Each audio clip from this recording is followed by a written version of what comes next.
नमस्कार।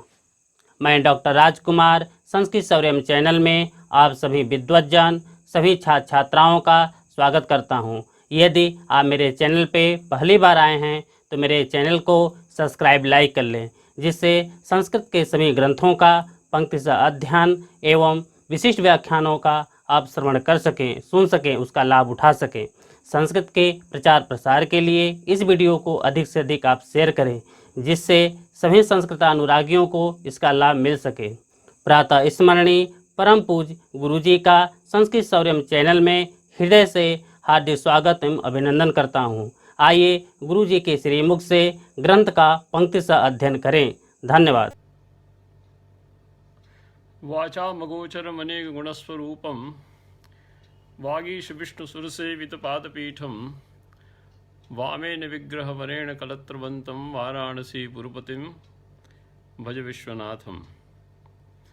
आचार्य अभिनवगुप्त के धन्यालोचन इस व्याख्यान के साथ, और यहाँ तक हम विचार कर चुके थे कि ध्वनि की भूमिका की स्थापना के प्रसंग में आचार्य ने सर्वप्रथम अर्थ के दो भेद स्थापित किए, वाच्य और प्रतीयमान, और उसके ऊपर आचार्य ने विचार किया और कहा कि इसमें जो प्रतीयमान है वह प्रतीयमानार्थ सहृदय श्लाघ्य होने के कारण काव्य की आत्मा है। ये बात हम पिछली कक्षा में देख चुके थे। अर्थः सहृदय श्लाघ्य काव्यात्मेति व्यवस्थितः वाच्य प्रतीयमानाख्यौ तस्य भेदा बुभौ स्मृतौ। इस कारिका पर हमने विचार कर लिया था, और इस कारिका से लेकर 12वीं कारिका तक आचार्य ने ध्वनि की भूमिका का निर्माण किया है। आचार्य कहते हैं कि अपूर्व निर्माणे चिकीर्षते पूर्वम भूमि ही विरच्यते। जब आप कोई नया भवन खड़ा करना चाहते हैं तो पहले भूमि बनाते हैं, भूमिका खड़ी करते हैं, नींव तैयार करते हैं, उसके बाद भवन का निर्माण करते हैं। तो इसी प्रकार हम भी एक नया सिद्धांत प्रतिपादित करने जा रहे हैं, तो उस नए सिद्धांत के प्रतिपादन के पूर्व हम उस नए सिद्धांत की भूमिका तैयार करते हैं। तो प्रथम कारिका में ध्वनि के विरोधी समस्त पक्षों को देख लिया, और द्वितीय कारिका से 12वीं कारिका तक आचार्य ध्वनि की भूमिका का निर्धारण करते हैं। तो द्वितीय कारिका में दो भेद बताए अर्थ के, एक तो वाच्य और दूसरा प्रतीयमान। इसमें से प्रतीयमान को आचार्य ने काव्य की आत्मा माना, क्योंकि वह सहृदय श्लाघ्य है। तो प्रश्न खड़ा हुआ कि आपने वाच्य को ग्रहण क्यों किया? जब आपको सहृदय श्लाघ्य प्रतीयमान को ही काव्य की आत्मा बनाना था, तो आचार्य ने कहा कि निर्विवाद सिद्ध वाच्याभिधानम भूमि ही। वाच्य क्या है? प्रतीयमान की भूमि है, और बिना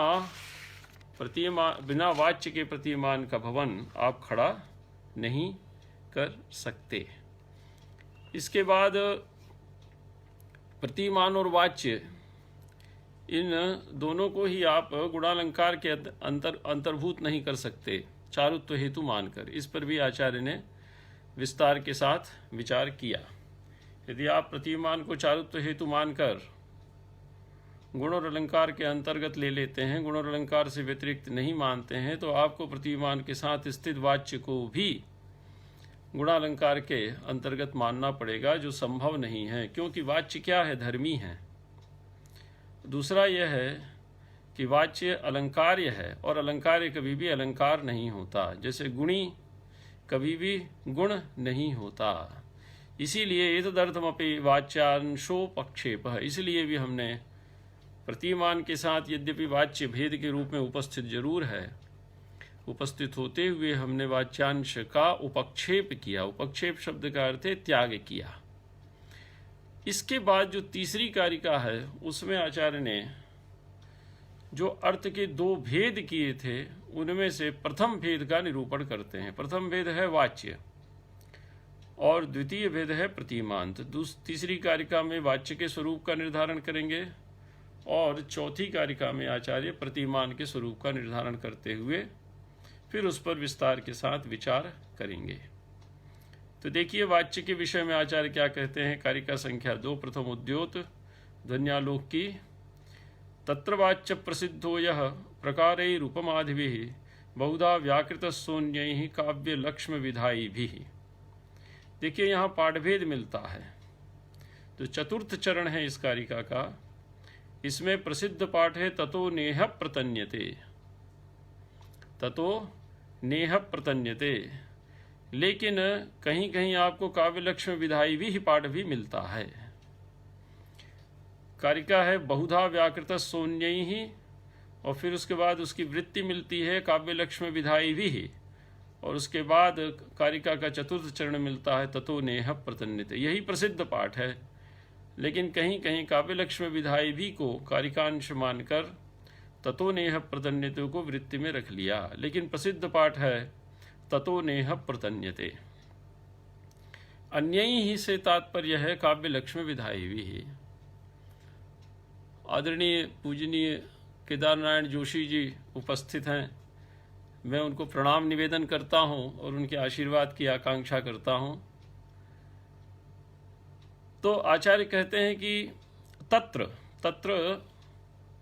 से तात्पर्य है कि जिन दो अर्थों पर हमने अभी विचार किया, जिन दो अर्थ के दो भेदों पर अभी हमने विचार किया और एक सहृदय श्लाघ्य प्रतिमान को काव्य की आत्मा के रूप में व्यवस्थित किया, उन दो भेदों में से, अर्थ के दो भेदों में से जो वाच्य है, वाच्य का अर्थ आप सब जानते हैं। वाच्य है इति साक्षात संकेतितार्थः, साक्षात जो संकेतित अर्थ है। अस्मात् शब्दाद् अयमर्थो बोद्धव्य इति ईश्वर संकेत शक्ति है। तो साक्षात जो संकेतितार्थ है उसको वाच्य कहते हैं। साक्षात का अर्थ है अव्यवधानेन संकेतितः अर्थः, जिसकी प्रतीति में कोई व्यवधान उपस्थित नहीं होता। तो वाच्य जो है वो प्रसिद्ध है। प्रसिद्ध शब्द का अर्थ है सर्वजन संवेद्य। वृत्ति में आचार्य इसका अर्थ करेंगे और लोचन में भी आचार्य ने इसका विस्तार के साथ अर्थ किया है। तो प्रसिद्ध शब्द का अर्थ है सर्वजन संवेद्य, या सभी व्यक्ति उसको समझते हैं, उसको जानते हैं। वो कैसा है? तो यह प्रसिद्ध वाच्यः अन्यैः उपमादि प्रकारैः बहुधा व्याकृतः। अन्य आचार्यों के द्वारा उपमाधि भेदों के रूप में अनेक प्रकारों से व्याकृत अर्थात व्याख्यायित किया गया है, उपस्थापित किया गया है। कौन है वो अन्य? तो आचार्य कहते हैं काव्य लक्ष्म विधायी भी। काव्य का लक्षण करने वाले पूर्ववर्ती जो रुद्रटादि आचार्य हैं, उन रुद्रटादि आचार्यों ने उस वाच्यार्थ को उपमादि अलंकारों के रूप में अनेक प्रकार से प्रस्तुत किया है।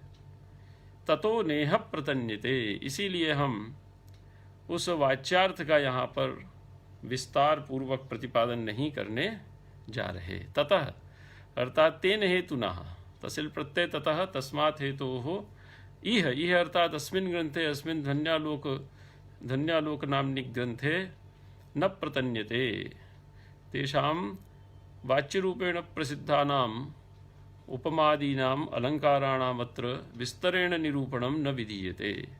उन उपमादि अलंकारों का हम विस्तार के साथ निरूपण नहीं कर रहे हैं।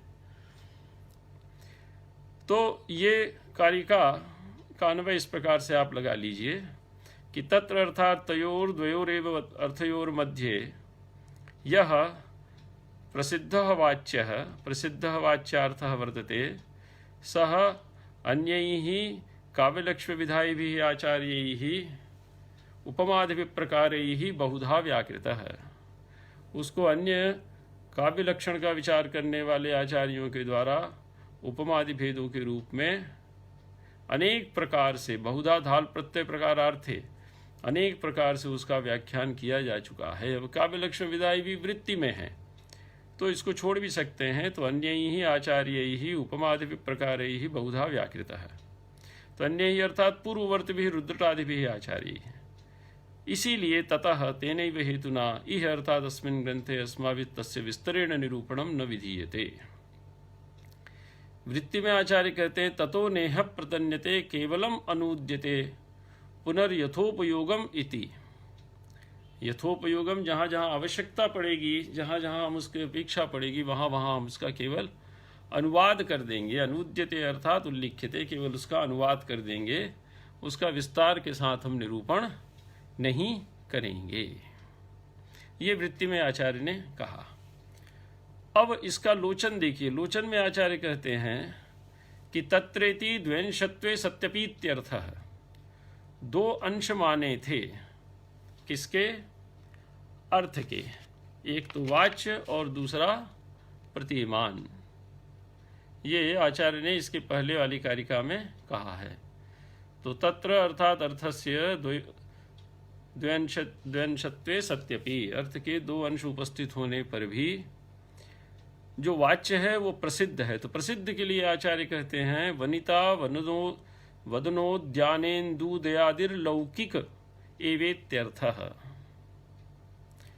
वनिता का वदन, मुख, उद्यान, इंदुदय, इंदु का उदय इत्यादि जो लौकिक अर्थ हैं वो वाच्य के रूप में प्रसिद्ध हैं। देखिए, वनिता वदन हो गया आपका आलंबन विभाव, और उद्यान और इंदुदय इत्यादि हो गए आपके उद्दीपन विभाव।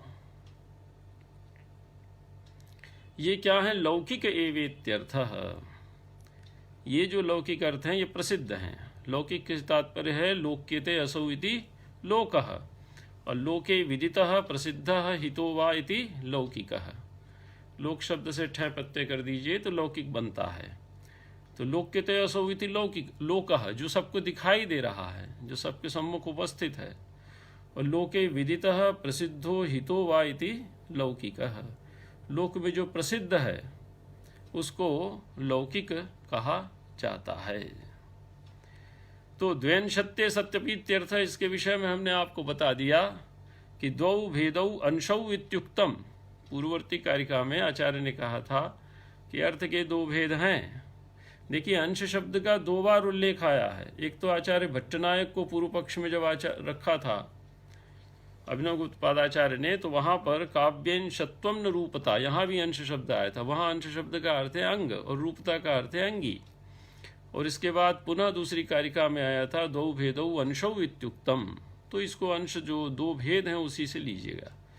तो दो भेदौ अंशौ इत्युक्तम, दो भेद अंश माने गए हैं। तो वनिता वदनोद्यानेन्दुदयादिर्लौकिक एवेत्यर्थः। लोक में सब सर्वजन संवेद्य है, सर्वजन विदित है, सभी जिसका अनुभव करते हैं, जो प्रसिद्ध है, ऐसे आलम्बन, उद्दीपन इत्यादि जो भी अर्थ हैं वो प्रसिद्ध हैं। उपमादिभिः प्रकारैः सह बहुधेति संगति। और उपमा इत्यादि जो अलंकार हैं, उन उपमा इत्यादि अलंकारों के माध्यम से, प्रकार का अर्थ भेदैः अर्थालंकारैः, सह वाच्यार्थः बहुधा बहुप्रकारेण पूर्ववर्तिभिः आचार्यैः व्याख्यातः इति संगतिः। उपमा शब्द क्यों दिया, अन्य क्यों नहीं दे दिए? तो उपमा जो है वो सादृश्य मूलक अलंकारों में प्रमुख अलंकार है। यद्यपि रुद्रट इत्यादि की परंपरा में रूपक को माना है, रूपकादि बोलते हैं, लेकिन यहाँ पर आचार्य उपमा को लेते हैं। तो उपमा का अर्थ है सादृश्य मूलकेषु अलंकारेषु उपमायाः प्राधान्यम। तो आदिपदेन अन्येषाम् अर्थालंकाराणाम् अत्र ग्रहणं विधीयते। प्रकारैः भेदैः तु उपमादिभिः प्रकारैः सह वाच्यार्थः यः प्रसिद्धः वर्तते, सर्वजन संवेद्यः वर्तते, लौकिकः वर्तते, सः बहुधा अनेक प्रकारेण पूर्ववर्तिभिः आचार्यैः रुद्रटादिभिः आचार्यैः व्याकृतः। अन्यैः से कहते हैं अन्यैरिति कारिका भागम काव्येत्यादिना व्याचष्टे। अन्यैः जो आया था कारिका में सर्वनाम पद, इसको जो वृत्ति में आचार्य ने दिया है काव्य लक्ष्म विधायी भी, इससे उसको स्पष्ट करते हैं। तो अन्यैः से तात्पर्य है काव्य लक्ष्म विधायी भी, काव्य का लक्षण बनाने वाले जो पूर्ववर्ती आचार्य हैं, तैः आचार्य ही है। ततो नेह प्रतन्यते, इसका अर्थ आचार्य अभिनवगुप्त ने कहा, इति विशेष प्रतिषेधेन शेषाभ्यनुज्ञेति दर्शयति केवलम इत्यादिना केवलम अनूद्यते इति।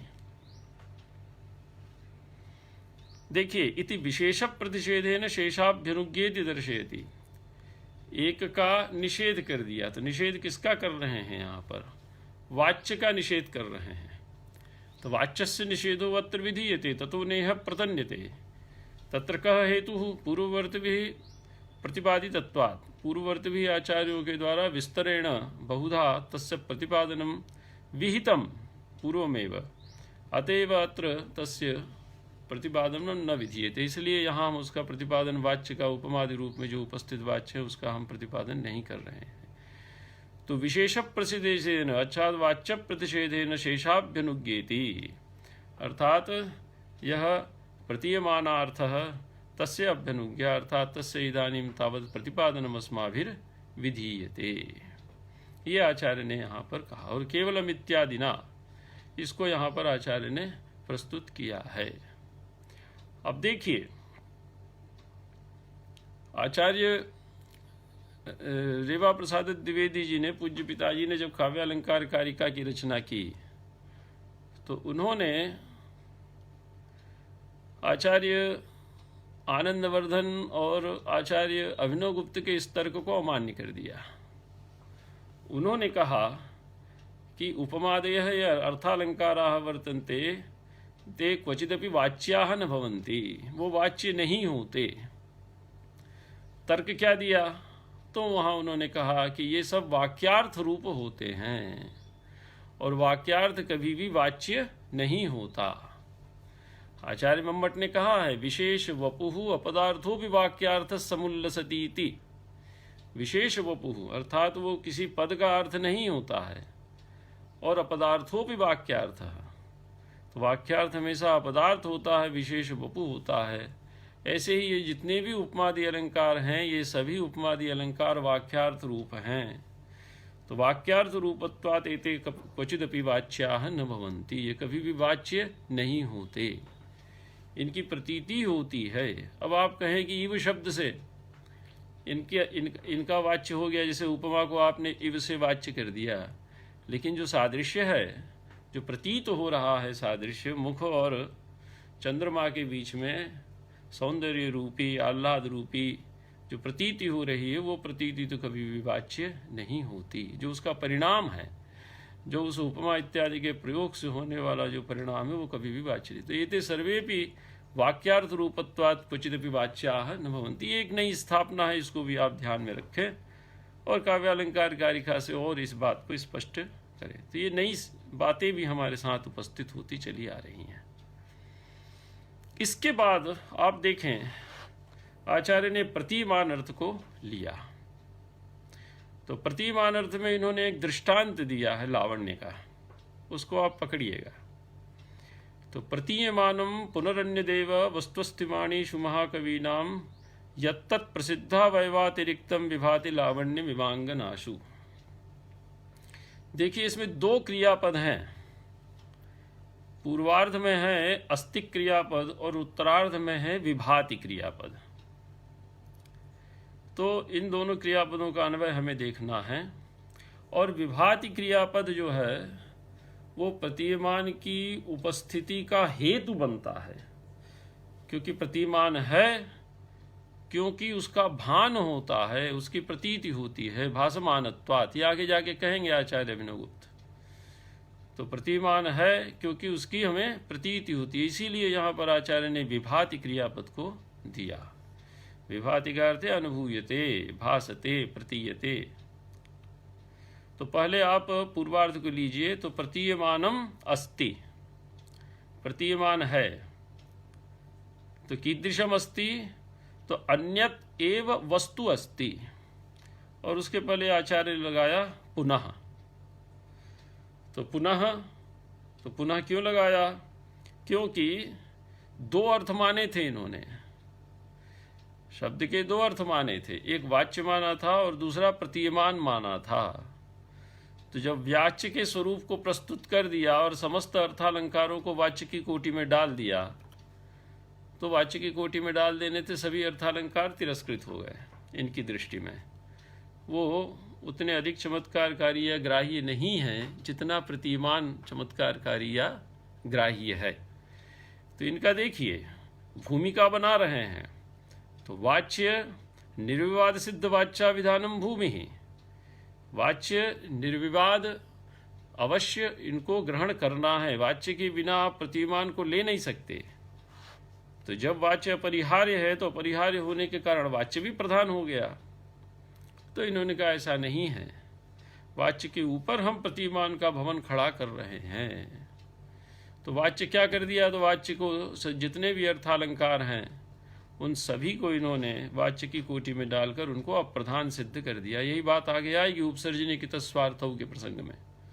स्वंच अर्थश्च स्वार्थौ, अर्थात अर्थः गुणीकृतात्मा, शब्दः गुणीकृताभिधेय, ये बात आगे आएगी।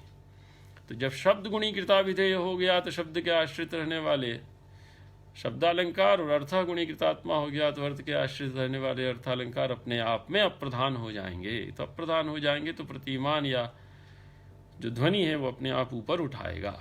तो ये भूमिका बना रहे हैं, ये वैचारिक भूमिका है, इसको तैयार कर रहे हैं। तो पुनः शब्द का अर्थ है कि वाच्याद विशेषद्योतक, ये आचार्य अभिनवगुप्त कहते हैं।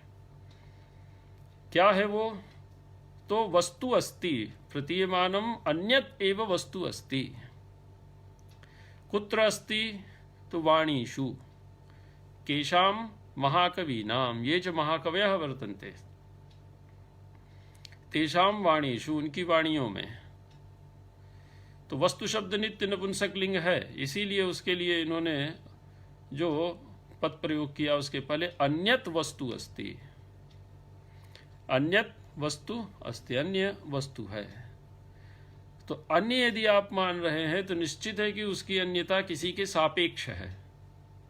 तो किससे अन्य है, तो वाच्य से अन्य है, यह अर्थ निकल जाता है। तो वाच्यात अन्यत एव वस्तु अस्ति, अन्यत से तात्पर्य है कि वाच्य से यत् स्वरूपम अस्माभिः प्रतिपादितम ततः भिन्नम स्वरूपम वर्तते प्रतीयमानस्य। तो अन्यत वस्तु अस्ति प्रतीयमानम, कुत्र विद्यते, इसका आधार क्या है, कहाँ पाई जाती है, तो वाणीषु, वाणी शब्द का अर्थ है यहाँ पर भारती, कवि भारती, कवियों की जो काव्य है उन काव्यों में।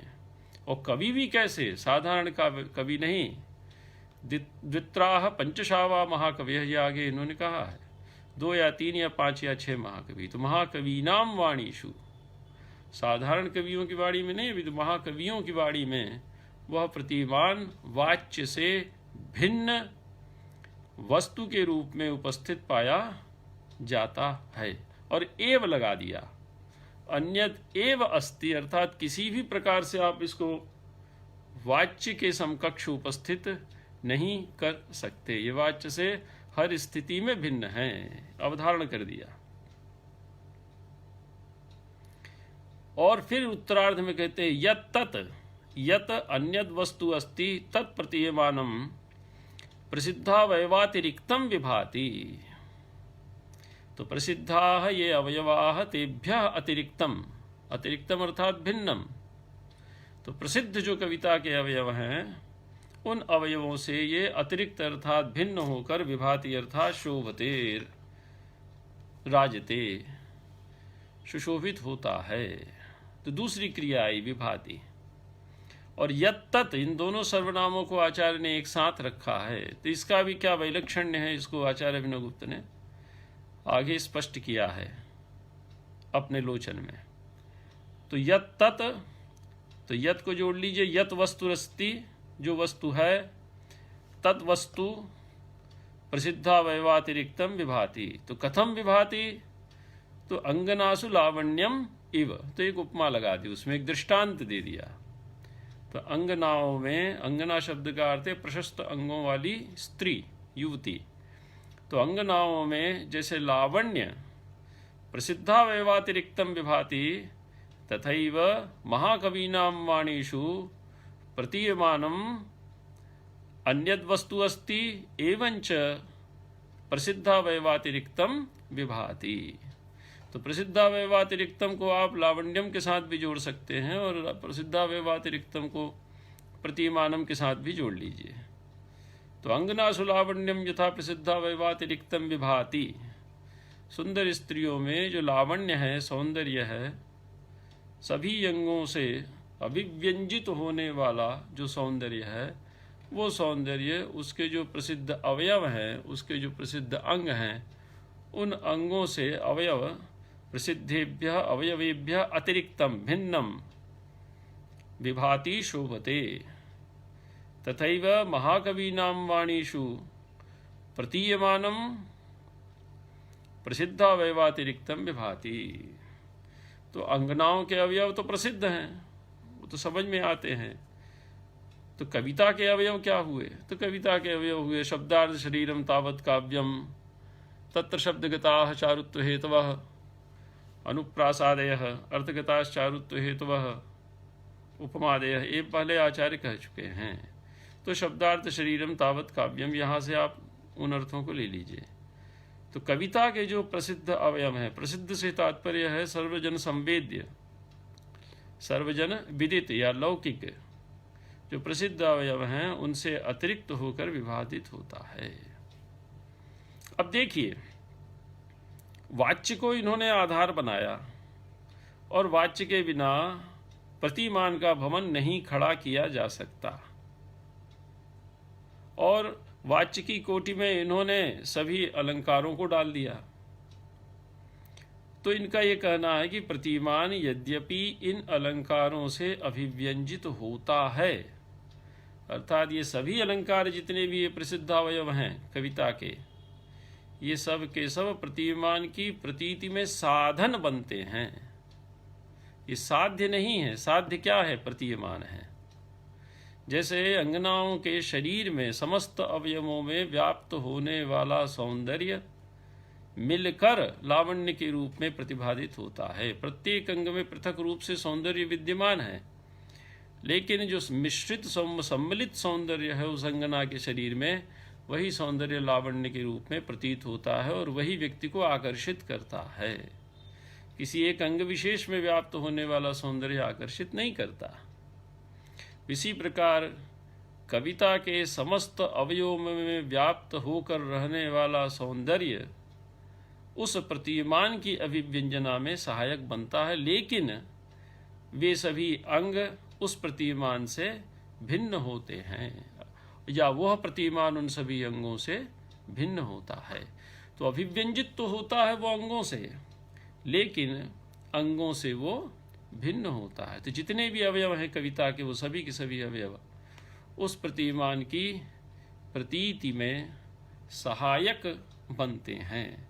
तो इससे भी वाच्य कोटि में परिगणित किए गए समस्त अलंकारों की अप्रधानता या उपसर्जनता सिद्ध हो जाती है, गुणीभूतता सिद्ध हो जाती है। तो प्राधान्यम कस्य साध्यभूतस्य प्रतीयमानस्य, प्राधान्य किसका? जो हमारा साध्य है। वो साध्य कौन है? तो प्रतीयमान है। तो प्रसिद्धावयवातिरिक्तम प्रतीयमानम महाकवीनां वाणीषु विभाति। कथम विभाति? प्रसिद्धावयवातिरिक्तम लावण्यम यथा अंगनाशु विभाति। तो अन्य देव वस्तु अस्ति, एक तो ये इन्होंने क्रियापद दिया और दूसरा विभाति क्रियापद दिया। तो प्रतिमान की उपस्थिति में हेतु क्या माना इन्होंने? प्रतिमान की उपस्थिति में इन्होंने हेतु माना उसकी भासमानता, उसकी सहृदय को होने वाला उसका अनुभव। प्रतिमान शब्द मात्र से, शब्द के माध्यम से आप प्रतिमान को अभिव्यंजित नहीं कर सकते। वो केवल प्रतीति मात्र का विषय है। अब इस पर भी आगे जाके आचार्य विचार करेंगे कि वो सत है कि असत है। इसको आचार्य अभिनवोत्पादाचार्य ने लोचन में विस्तार के साथ इस पर विचार किया गया। अब इसकी वृत्ति देखिए। प्रतीयमानम पुनः अन्य देव वाच्याद वस्तुस्ति वाणीषु महाकवीनाम। तो पहले अस्ति क्रिया को इन्होंने लिया। तो प्रतीयमानम अन्यत एव वस्तु अस्ति वाणीषु महाकवीनाम। तो तो किससे अन्यत, कस्मात् अन्यत, तो वाच्यात् अन्यत। यत् तत् सहृदय सुप्रसिद्धम प्रसिद्धेभ्यो अलंकृतेभ्य प्रतीतेभ्यो वा अवयवेभ्यो व्यतिरिक्तत्वेन प्रकाशते लावण्यमिवांगनाशु। ये एक यहाँ पर दृष्टांत दे दिया आचार्य ने कि यत् तत् यदस्ति तत् प्रतीयमानम सहृदय सुप्रसिद्धम, सहृदयों के लिए वो सुप्रसिद्ध है। सहृदय श्लाघ्य कहा था, सहृदय श्लाघ्य प्रतीयमानार्थ है। तो सहृदय सुप्रसिद्धम, और सहृदय का लक्षण भी आप पहले कर चुके हैं, काव्यानुशीलनाभ्यास वशाद विशदीभूते मनोमुकुरे, इस रूप में। तो सहृदय सुप्रसिद्धम और प्रसिद्धेभ्यो अलंकृतेभ्यो प्रतीतेभ्यो वा अवयवेभ्यो। तो प्रसिद्ध जो अलंकृत या प्रतीत होने वाले जो अवयव हैं, उन अवयवों से व्यतिरिक्तत्वेन प्रकाशते, व्यतिरिक्तत्वेन अर्थात भिन्नत्वेन प्रकाशते, भिन्न रूप से यह प्रकाशित होता है, द्योतित होता है। तो उसमें एक आचार्य ने दृष्टांत दे दिया, अंगनासु लावण्यम इव, जैसे अंगनाओं के शरीर में लावण्य भिन्न रूप से प्रतीत होता है। नीचे कहते हैं, यथा अंगनासु लावण्यम पृथक निर्वर्ण्यमानम निखिलावयवव्यतिरेकी किमपि अन्यदेव सहृदयलोचनामृतम तत्वांतरम तद्वदेव सोऽर्थः। सोऽर्थः अर्थात प्रतीयमानार्थः। योऽर्थः सहृदय श्लाघ्य काव्यार्थेति व्यवस्थितः। आचार्य पहले कह चुके हैं। तो सोऽर्थः अर्थात सह सहृदय श्लाघ्य प्रतीयमानार्थः। तो दृष्टांत दिया इन्होंने, यथा जैसे अंगनासु अर्थात प्रशस्त अंगों वाली सुंदर स्त्री में लावण्यम, लवणस्य भाव है लावण्यम, लावण्य शब्द रूढ़्यर्थ है, सौंदर्य के अर्थ में लावण्य रूढ़ है।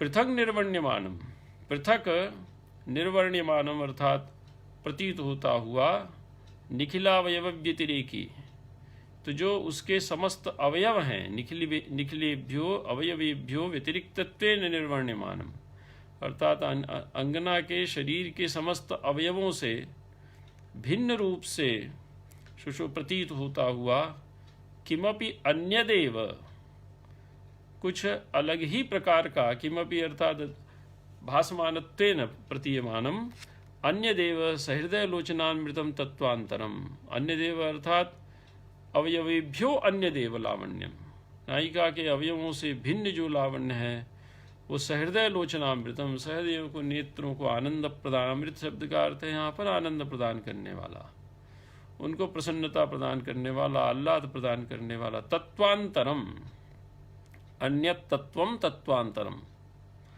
अर्थात जो प्रसिद्ध है वाच्य, उससे भिन्न कोई तत्व है। तद्वदेव सोऽर्थः। तो इसमें आप पुनः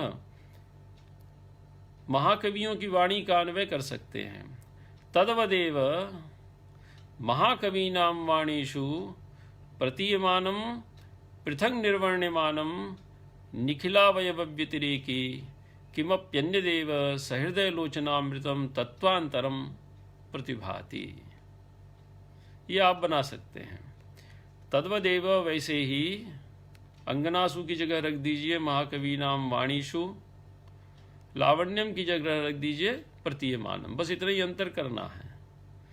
तो यथा अंगनासु लावण्यम, यथा ही अंगनासु लावण्यम पृथक निर्वर्ण्यमानम निखिलावयव व्यतिरेकी किमप्यन्यदेव सहृदयलोचनामृतम तत्वांतरम, तद्वदेव महाकवीनां वाणीषु प्रतीयमानम पृथक निर्वर्ण्यमानम निखिलावयव व्यतिरेकी किमप्यन्यदेव सहृदयलोचनामृतम तत्वांतरम भवति। तो सोऽर्थः से तात्पर्य है सहृदय श्लाघ्य सोऽर्थः। इस प्रकार से इस पंक्ति को यहाँ पर लगा लिया जाता है, यथा तथा करके। तो यथा तो आचार्य ने कह दिया, तथा को आप उसमें जोड़ लीजिए।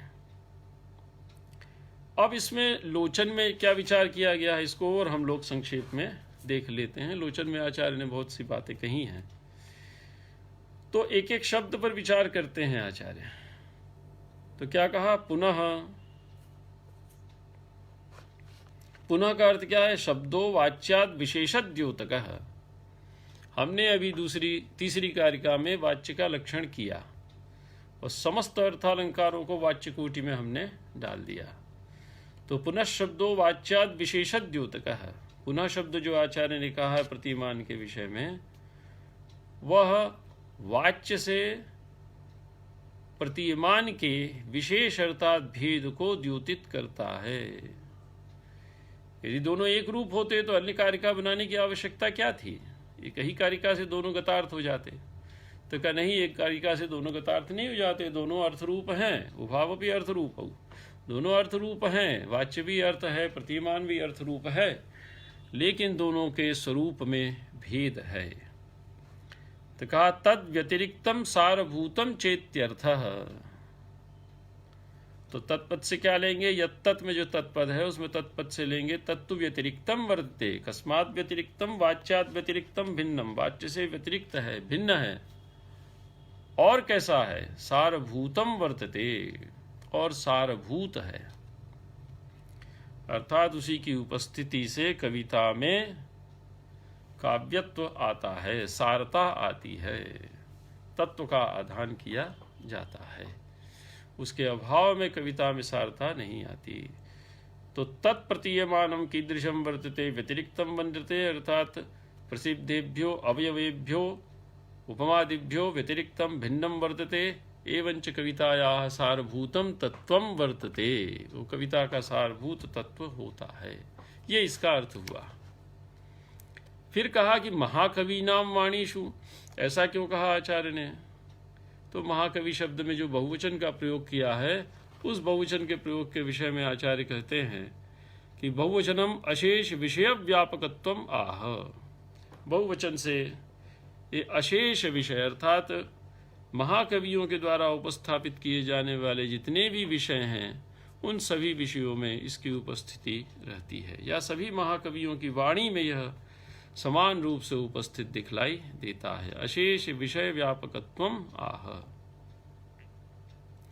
अब इन्होंने कहा कि महाकवि व्यपदेश होता कैसे है, किसे हम महाकवि कहते हैं। तो उसके लिए आचार्य कहते हैं एतद अभिधास्यमान प्रतीयमानानुप्राणित काव्य निर्माण निपुण प्रतिभा भाजनत्वेनैव महाकवि व्यपदेशो भवतीति भावः।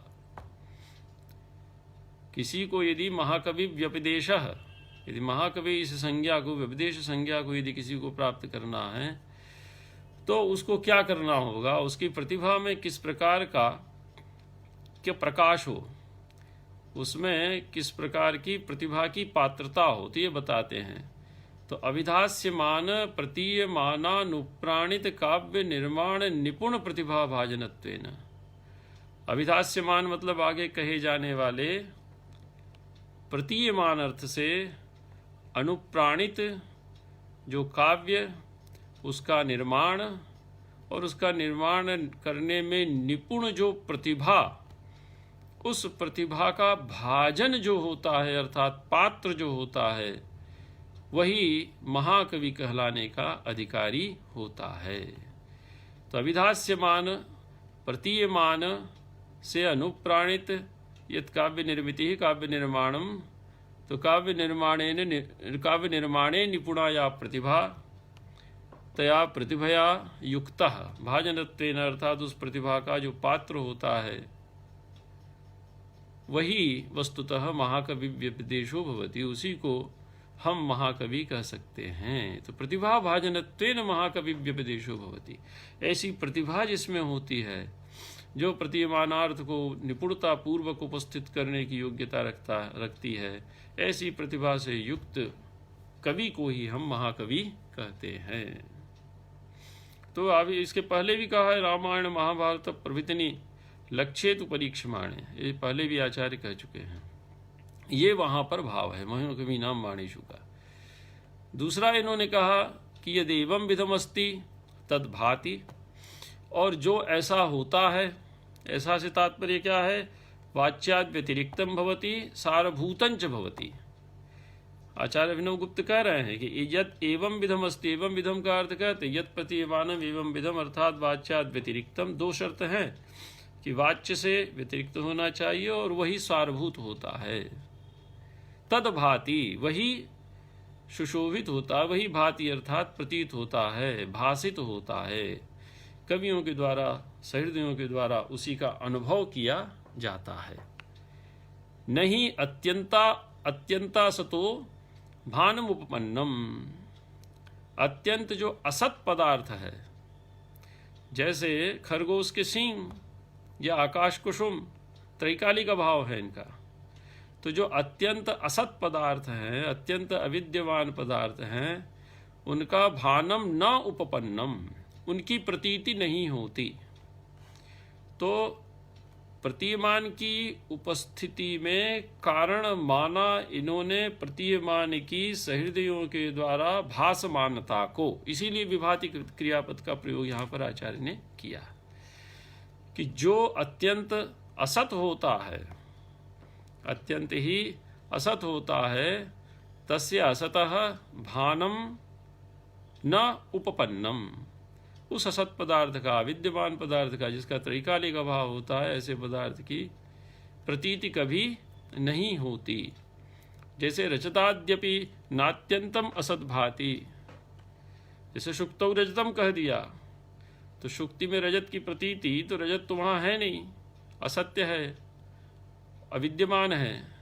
तो वहाँ पर रजताद्यपि नात्यंतम असत भाति, अत्यंतम असत रजताद्यपि न भाति, जो अत्यंत असत रजत इत्यादि हैं वो भी हमारी प्रतीति का विषय नहीं करते। समुद्र के किनारे पड़ी हुई ये सीपी, उसको चमकी तो हमने कहा कि ये चांदी है, तो चांदी वहाँ होती नहीं है, फिर भी हमें चांदी की प्रतीति होती है। और चांदी वहाँ क्या है? अत्यंत असत है, अर्थात उसका सर्वथा अभाव।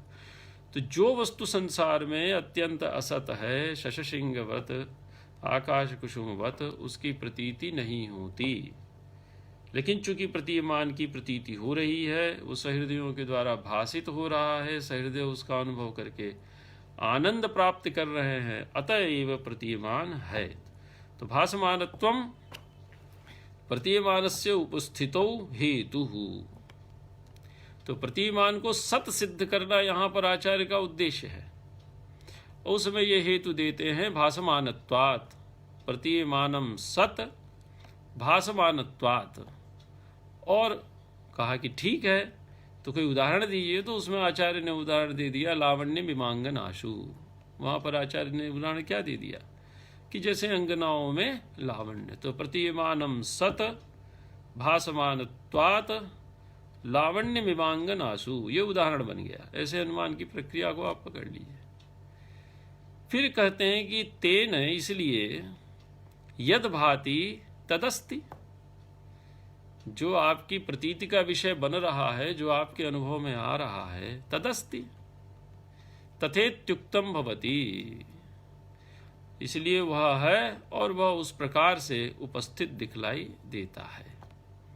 तेनायम प्रयोगार्थः, तो इसका जो संपूर्ण हमने यहाँ पर विचार किया उसका अर्थ क्या है कि प्रसिद्धम वाच्यम धर्मी, जो वाच्य है प्रसिद्ध है, अर्थात वनिता वदनोद्यानेन्दु दयादिर्लौकिकः, ऐसा जो सर्वजन संवेद्य है, वह जो वाच्य है वो धर्मी है, अर्थात उस पर अन्य धर्मों को हम स्थापित करते हैं। जैसे हमारा शरीर क्या है या आत्मा क्या है? धर्मी है।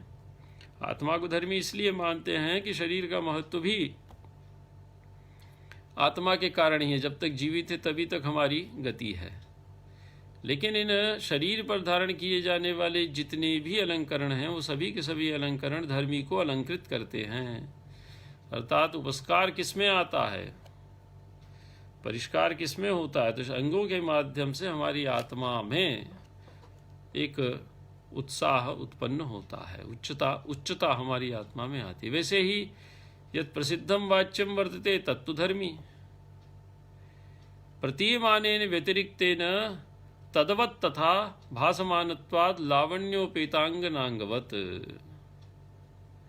वह क्या है? प्रतीयमानेन व्यतिरिक्तेन तदवत्, वह व्यतिरिक्तेन प्रतीयमानेन तदवत्, वह अपने से भिन्न जो प्रतीयमानार्थ है उससे युक्त होता है। वाच्य धर्मी है, लेकिन वह अपने से भिन्न प्रतीयमान से युक्त होता है। क्यों भाई? भासमानत्वात्, क्योंकि उस वाच्य में उसकी उपस्थिति सहृदयों को प्रतीत होती है, सहृदय उसका अनुभव करते हैं। तो कहा कैसे? तो लावण्योपेतांगनांगवत, अंगनांगवत, लावण्य से उपेत, लावण्य से समन्वित, अंगनाओं के प्रशस्त अंगों वाली स्त्रियों के अंगों के समान। ठीक है। तो इन्होंने प्रतिमान की उपस्थिति में हेतु माना उसकी भासमानता को, और उस प्रतिमान रूपी वस्तु के अस्तित्व के प्रमाण के रूप में इन्होंने प्रस्तुत किया उसकी प्रतीति को, उसकी भासमानता को। और उसके लिए उदाहरण इन्होंने दिया लावण्योपेतांगनांगवत, लावण्य से उपेत, अंगनाओं के अंग के समान। ये वती प्रत्यय है सादृश्य अर्थ में। तो तद्वत, तद्वत में मतुप है। तद्वत अर्थात तेन युक्तम, अर्थात प्रतीयमानेन युक्तम। कौन? वाच्यम। और वाच्य क्या है? धर्मी है, अर्थात आधारभूत है, भूमिका रूप में उपस्थित है। लेकिन उससे व्यतिरिक्त, वाच्य से व्यतिरिक्त जो प्रतीयमान है वो वाच्य में उपस्थित रहता है। क्यों?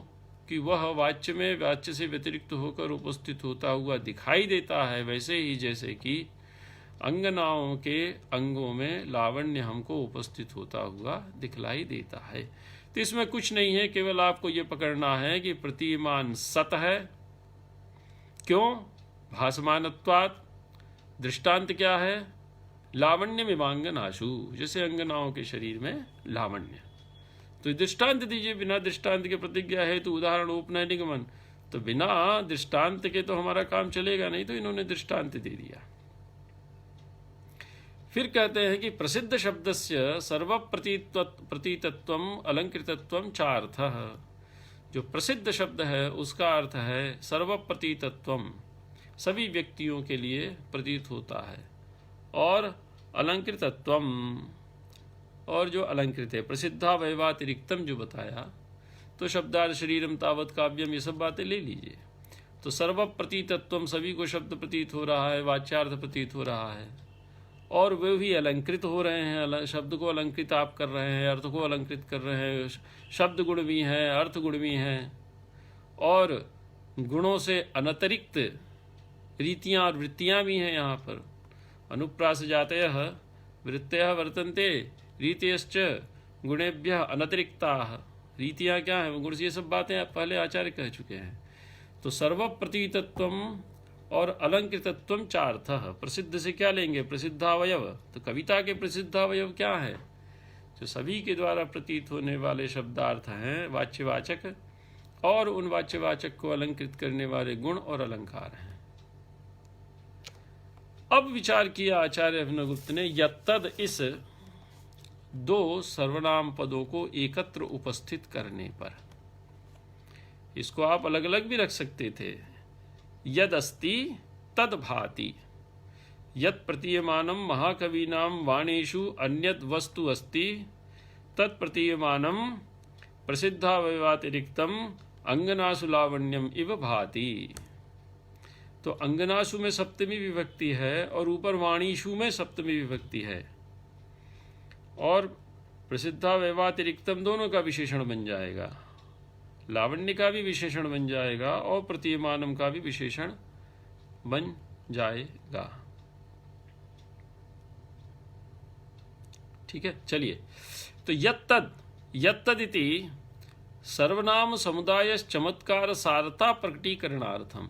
यत्तद, ये जो दोनों सर्वनामों को एक साथ आचार्य ने यहाँ पर रखा, इसके पीछे आचार्य का उद्देश्य है चमत्कार सारता प्रकटीकरणार्थम। पहले भी कह चुके हैं कि वाच्याद व्यतिरिक्तम वर्तते, सारभूतम वर्तते। तो सर्वनाम के समुदाय को यहाँ पर उपस्थित करने के पीछे आचार्य का उद्देश्य है चमत्कार की सारता को प्रकटित करना, कि प्रतिमान में ही कविता में चमत्कार को उत्पन्न, प्रतिमान की उपस्थिति से ही कविता में चमत्कार आता है, कविता चमत्कार कारिणी बनती है। अव्यपदेश्यत्वम, दूसरा क्या है उसका हेतु ऐसा करने के पीछे आचार्य का कि प्रतिमान के अव्यपदेश्यत्व को बताना। व्यपदेश शब्द का अर्थ होता है उसको शब्दतः कथित करना, शब्दतः उपस्थापित करना। तो अव्यपदेशत्वम अर्थात केवलम अनुभूयते शब्दतः नोच्यते, उसका हम व्यपदेश नहीं कर सकते। तो इसके पहले आया कि यस्मिन्नस्ति न वस्तु किंचन मन प्रह्लादिशा अलंकृति, इसके अंत में आया था कि किसी ने पूछा कि भाई ये क्या है, तो कहा कि नो विदमो विदिताति किम सुमतिना पृष्ठ स्वरूपम ध्वने है, पृष्ठम स्वरूपम ध्वने। जब उसका स्वरूप पूछा तो कहा कि हमें नहीं मालूम। तो अव्यपदेशत्वम का अर्थ होता है उसको केवलम अनुभूयते, वो अनुभूति मात्र का विषय है, उसको आप शब्दतः नोच्यते। इसके बाद आचार्य कहते हैं अन्योन्य संवलनाकृतम च अव्यतिरेक भ्रमम च दृष्टांतराष्ट्रांतिकयोः दर्शयति। देखिए, अन्योन्य संवलनाकृतम च अव्यतिरेक भ्रमम, वाच्य और प्रतीयमान दोनों उपस्थित हो रहे हैं एक साथ, तो ये दोनों मिश्रित होकर उपस्थित हो रहे हैं। वाच्य प्रतीयमान दोनों मिश्रित होकर उपस्थित हो, संवलना का अर्थ है मिश्रणेन उपस्थिति ही। वाच्य प्रतीयमान का उपस्थित होना मिश्रण भवम, अन्योन्य संवलनाकृतम, वाच्य और प्रतीयमान के मिश्रण से उत्पन्न होने वाला जो अव्यतिरेक का भ्रम है, अर्थात वाच्य और प्रतीयमान में कोई भेद नहीं है, ऐसा जो भ्रम है उसको दूर करने के लिए आचार्य ने दृष्टांत दाष्टान्तिकयोः दर्शयति। तो जो अभेद का भ्रम, अव्यतिरेक का भ्रम, अव्यतिरेक का अर्थ है अभेद भ्रमम, वाच्य प्रतीयमान और मध्य नास्तिक को भी भेद है, ऐसा जो भ्रम उपस्थित होना था उसको आचार्य ने दृष्टांत और दाष्टान्तिकयोः दर्शयति। दृष्टांत वाक्य और दाष्टान्तिक वाक्य, दृष्टांत वाक्य है अंगना से संबंधित और दाष्टान्तिक वाक्य है आपका प्रतिमान से संबंधित। तो दृष्टांत अलंकार होता है आपका बिंब प्रतिबिंब भाव जहां होता है, और वस्तु प्रतिवस्तु भाव जहां होता है वहां पर आपका होता है प्रतिवस्तु उपमा अलंकार। तो दृष्टांत पुनरेतेषां सर्वेषां प्रतिबिंबनम, अर्थात एकस्य द्विरूपस्थापनम, ये बिंब प्रतिबिंब भाव हुआ। एकस्यैव धर्मस्य वाच्य भेदेन द्विरूपस्थापनम बिंब प्रतिबिंब भावः, और द्वयोर धर्मयोः द्विरूपस्थापनम द्वयोर्द्विरूपस्थापनम वस्तु प्रतिवस्तु भावः। तो वस्तु प्रतिवस्तु भाव जहाँ होता है वहाँ आपका प्रतिवस्तु उपमा होता है, बिंब प्रतिबिंब भाव यहाँ होता है वहाँ दृष्टांत अलंकार। तो यहाँ पर आपका प्रतिमान से संबंधित जो वाक्य है वो दाष्टान्तिक वाक्य हो गया, और दृष्टांत वाक्य हो गया अंगनाओं से संबंधित। दृष्टः अंतः निश्चयः, निदर्शना और दृष्टांत ये अलंकार हैं। निदर्शनम दृष्टांत करणम, तो निदर्शना में उपमा में पर्यवसान होता है निदर्शन अलंकार में, और इसमें बिंब प्रतिबिंब भाव होता है। एक ही धर्म वाच्य भेद से दो भिन्न वाक्यों में, दृष्टांत वाक्य और दाष्टान्तिक वाक्य में उपस्थित किया जाता है पुनरुक्ति से बचने के लिए। एतच्च किमपि इत्यादिना व्याचष्टे, इसको आचार्य किमपि इस शब्द से बतलाते हैं। किमपि आया था आपका किमप्यन्यदेव सहृदय लोचनामृतम तत्वांतरम तद्वदेव सोर्थः। तो जो यत्तत् पद था उस यत्तत् पद का आचार्य ने वृत्ति में अर्थ किया किमपि, किमपि इत्यादिना व्याचष्टे। अब बताते हैं कि लावण्यम ही नाम अवयव संस्थानाभिव्यंग्यम। अब इसको स्पष्ट करते हैं आचार्य अभिनवगुप्त। देखिए, लावण्य के लिए एक और श्लोक मिलता है, मुक्ताफलेषु छायायास्तरलत्वमिवान्तरा प्रतिभाति यदंगेषु तल्लावण्यमिहोच्यते। जैसे मोती है, तो मोती में एक चमक होती है, तो वो उसका आंतरिक गुण है। एक प्रकाश होता है व्यक्ति में, वो उसका आंतरिक गुण है। तो उसके अवयवों से निकलता जरूर है, लेकिन अवयवों से वो भिन्न होता है। तो जैसे मोती में जो छाया है, कांति है, जो उसमें तरलता है, जो चमक है, और जो वो आंतरिक गुण है, वैसे ही शरीर में व्याप्त रहता है लावण्य। शरीर में व्याप्त रहता है, शरीर से निकलता है, लेकिन शरीर से वो शरीर में अंगों में व्याप्त सौंदर्य से वो भिन्न होता है। जो सम्मिलित सौंदर्य है उसको लावण्य कहा जाता है। तो इसी को आचार्य ने कहा कि लावण्य नाम अवयव संस्थानाभिव्यंग्यम अवयव व्यतिरिक्तम धर्मांतरम एवं। लावण्य क्या है कि अवयव संस्थानों से, संगठनों से अभिव्यंजित होता है, अभिव्यंग्यम, लेकिन अवयव व्यतिरिक्तम, अवयव से वो व्यतिरिक्त होता है, और धर्मांतर होता है। अन्यः धर्मः धर्मांतरम न च अवयवानामेव निर्दोषता वा भूषण योगो वा लावण्यम। अवयव यदि निर्दुष्ट है, जैसे दोनों आंखें दुरुस्त हैं, दोनों कान दुरुस्त हैं, हाथ दोनों दुरुस्त हैं, सब दुरुस्त है शरीर में, तो अवयवानाम निर्दोषता वा भूषण योगो, अवयवों की निर्दुष्टता होना या अवयवों का अलंकारों से युक्त होना। कान में कुंडल पहन लिया आपने, नाक में नथनी पहन ली, गले में हार पहन लिया, ये सब क्या है? भूषण योगो व लावण्यम। इसी को हम लावण्य नहीं कहते। पृथक निर्वर्ण्यमान कारणादि दोष शून्य शरीरावयव योगिन्याम अप्यलंकृतायामपि लावण्य शून्य मिति। क्योंकि ये पृथक निर्वर्ण्यमान होता है, अर्थात जो शरीर के ऊपर बैठाए गए जो अलंकरण हैं, उन अलंकरणों से अभिव्यंजित होता है लावण्य, उनसे वो भिन्न होता है।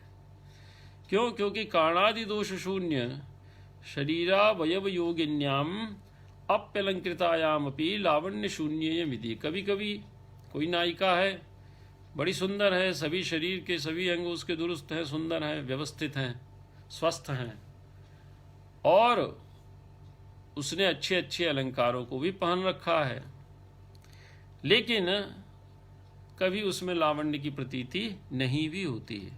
और कहीं कहीं अतथा भूतायाम, अर्थात जो वैसी नहीं है, जिसने कोई भी अलंकरण नहीं पहने हैं, कस्यांश्चित लावण्यामृत चंद्रिके यमिति सहृदयानाम व्याहारात, उसके लिए सहृदय लोग क्या कहते हैं? अरे ये तो लावण्यामृत चंद्रिका है, लावण्य के अमृत को बहाने वाली चंद्रिका है, अर्थात हमारे चित्त को आनंदित करने वाली चंद्रिका के सदृश यह नायिका सुंदर है।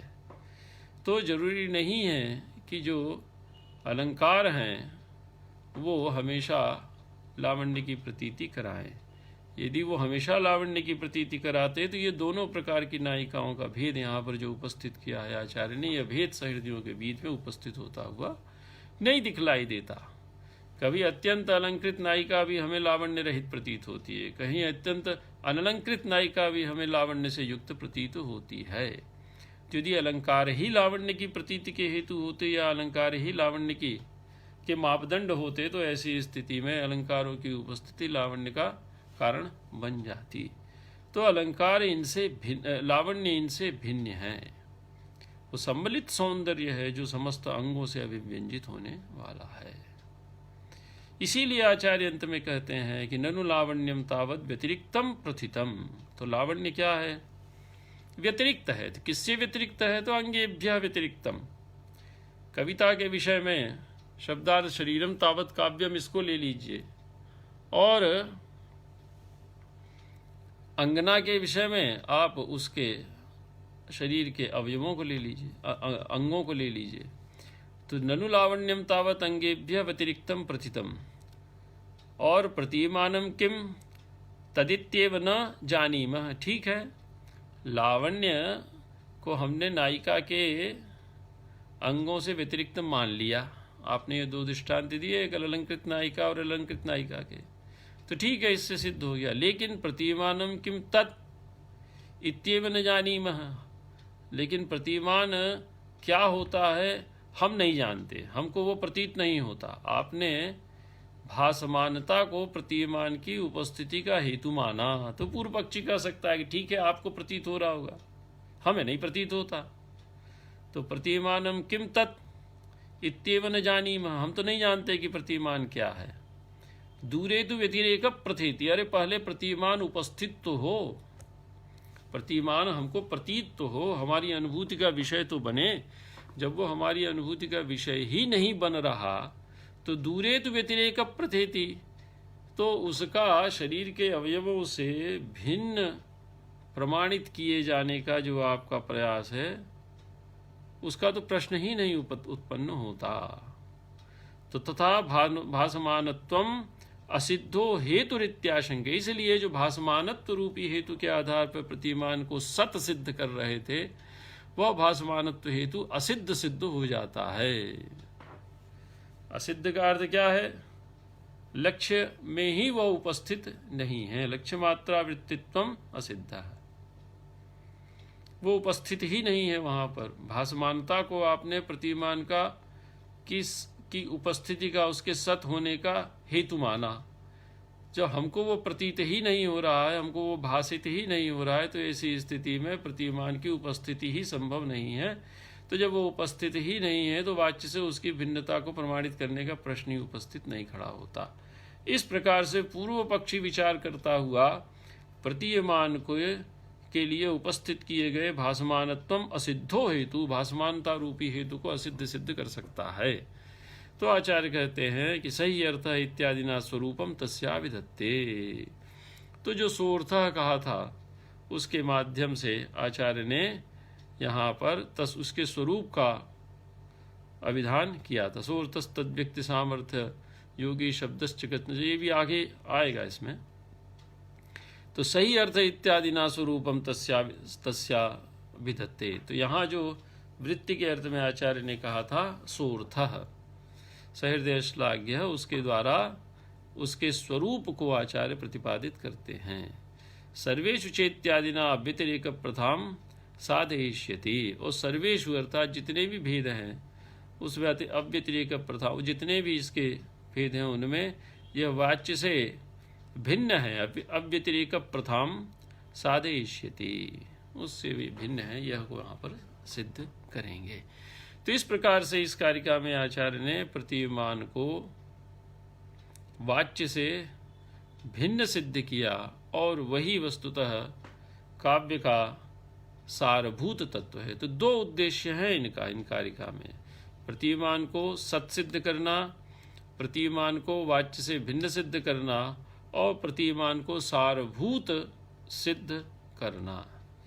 प्रतिमान को सत्सिद्ध करने में प्रमाण इन्होंने दिया भासमानत्व को, और प्रतिमान को वाच्य से सिद्ध करने के लिए इन्होंने दृष्टांत दिया लावण्य विमांगनाशु, और उसके बाद अंत में इन्होंने कहा कि वही कविता का सारभूत तत्व होता है। वाच्य से वो अभिव्यंजित होता है, लेकिन वाच्य से वो अतिरिक्त होता है। इसके बाद आचार्य विचार करेंगे कि वाच्य से वो कैसे भिन्न होता है।